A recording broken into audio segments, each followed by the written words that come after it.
Hi, my name's Kyle. I'm a violinist and teacher. And like many people during the COVID pandemic, I've been dealing with some anxiety issues. I was eventually diagnosed with obsessive compulsive disorder, or OCD. After getting that diagnosis, I realized it makes sense and would explain some of the thoughts and behaviors I've had throughout my life. One of the most frustrating parts for me, though, is talking about it. Not because of the stigma that surrounds mental health, but because a lot of people already think they know what OCD is. It's been common for me to hear people say something like, "Yeah, I'm a little OCD too." But in reality, most of these people are probably just a little more hygienic or organized than the average person. In reality, OCD can be an extremely debilitating disorder. It's nicknamed the doubting disorder, and people with OCD need to have 100% certainty about something, whatever it might be. There are several different types. For me, during the pandemic, my OCD morphed into the stereotypical, can't stop washing myself, germaphobe kind, which is called contamination OCD. I never had an issue with contamination until COVID. But in hindsight, it makes sense. There were a lot of unknowns and uncertainties when the pandemic started, and there will continue to be unknowns and uncertainties about how COVID will affect humans for possibly the rest of my lifetime. I mean, long COVID is real. What could a COVID infection do to me 6 months from now, 5 years from now, 20 years from now? Basically, with OCD, there are obsessions, which are brought on by intrusive thoughts, and compulsions, which are the behaviors you do to relieve the anxiety that is brought on by the intrusive thoughts.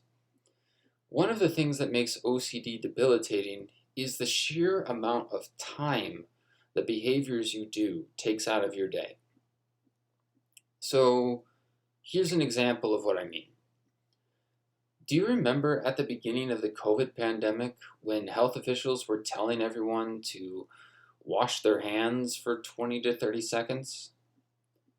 Well, lately I've been happy that I've basically gotten my hand washing time down to 15 to 20 minutes. And as shocking as that may sound, it's actually a large reduction in time compared to how much time it took me to wash my hands 9 months ago. Heck, it's a large reduction in time from where I was a few weeks ago. Another one of the things that makes OCD debilitating for me personally is that I know my hands are clean after a minute, but my brain will have a thought like, "Are you sure they're clean? What if you missed a spot?" And then I end up feeling the need to keep washing my hands for longer and longer. Sometimes it feels like an irrational part of my brain controls me and not the other way around. It's pretty exhausting. um, Obviously, this is not something anyone would want to go through, especially during a pandemic of a novel virus. I've tried therapy for over a year. So far, it's been an up and down experience, to say the least. More downs than ups, to be honest. I don't know if I'll ever get completely back to normal, but for the first time in a while, I do feel like I have some hope that eventually I'll at least be able to get a handle on this. Right now, I don't know if I'll ever be able to do something like be in a large gathering of people again, like in a live indoor concert setting, especially if there are not stronger efforts made to improve indoor air quality and clean the air. But who knows? Maybe one day I will. I'm not looking for sympathy. The main reason I decided to make this video is because if there's one thing I'd like to be able to do with this experience is I would like to be able to help destigmatize mental health issues. So many people experience mental health issues at some point in their lives that there's really no reason anyone should feel uncomfortable or a sense of shame when talking about them. But even though I don't mind telling people about my OCD, I do have a better understanding as to why so many people don't talk about their mental health issues. It definitely feels stigmatizing to be on the receiving end of some of the things people say and the looks they give when I talk about it, despite the fact that I can tell most of the time they don't mean to come across that way. I'm not totally sure what this will turn into yet. Honestly, at the moment, outside of doing Q&A videos, I don't have a lot of ideas beyond this video. But maybe this little space, this channel, could turn into a nice community or a safe space for people to talk about things like OCD, mental health issues, or heck, even music. Maybe it can be a way that I can get back to, playing music in front of people again. Ever since this problem started, for me, even practicing and playing music has become very hard at times, and my technique has diminished a lot.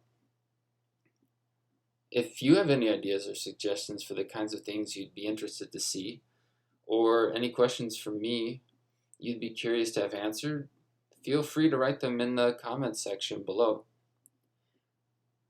I thought I'd end this video with a recording I made recently of me playing all the parts to a piece called Canon triplex by Johann Sebastian Bach. If you've ever seen a picture of Bach, it's probably the famous portrait of him made near the end of his life. If you've ever taken a piano lesson, you've probably seen it, but maybe you didn't notice that at the bottom of the portrait, he's holding a piece of paper. The paper actually has music written on it, and Canon triplex is the piece of music on the paper. It's kind of neat in that it's both a puzzle and a piece of music.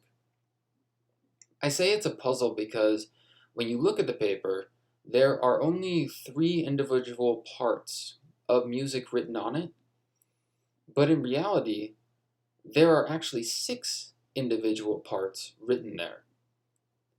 I picked it because even though it's an easy tune, mentally it might have been the most difficult recording I've ever tried to make, because it forced me to touch more stuff than I wanted to, which in turn should help me as I try to get better.